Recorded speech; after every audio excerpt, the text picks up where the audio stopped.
not everything in life is an economic transaction. It ultimately is close, but even if it's not an economic transaction, even if it's a relationship transaction, when you get to a point with a friend where you're not gaining from the relationship, friendship's going to be over. Not immediately, because it takes time for these things to manifest itself and to really absorb into. But we change friendships, we change our loves, right? We fall in and out of love. We fall out of love because we're not love. So let's go back to love, right? Love is the most selfish of all emotions.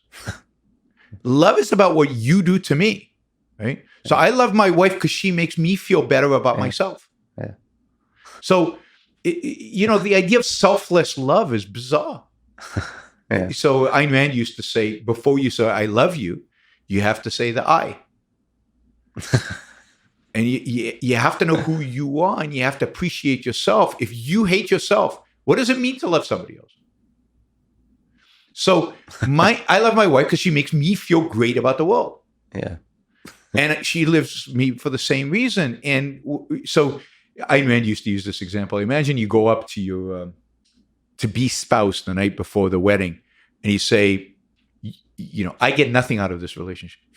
I'm doing this purely as an act of noble self-sacrifice. She would slap you. Yeah. As she should, right? So, no, we know this intuitively that love is selfish, but we are afraid to admit it to ourselves. And why? Because the other side has convinced us that selfishness is associated with exploiting other people.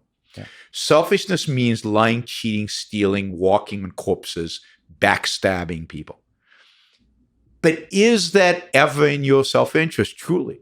Right? I'll often be in front of an audience to say, okay, how many people here have lied? I'm, kidding, right? How many of you think that if you did that consistently, that would make your life better? Nobody thinks that, right? Because everybody's experienced how shitty lying, not because of how it makes you feel out of a sense of guilt. Existentially, it's just a bad strategy, right? You get caught. You have to create other lies to cover up the previous lie. It screws up with your own psychology and your own cognition. The mind, to some extent, like a computer, right, is an integrating machine. And in computer science, I understand there's a term called garbage in, garbage out. Mm-hmm. Lying is garbage in. Yeah.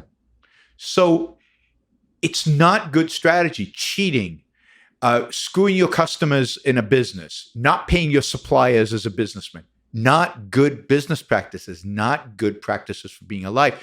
So win-win is both moral and practical. And the beauty of Ayn Rand's philosophy, and I think this is really important, is that the moral is the practical and the practical is the moral. And therefore, if you are moral, you will be happy.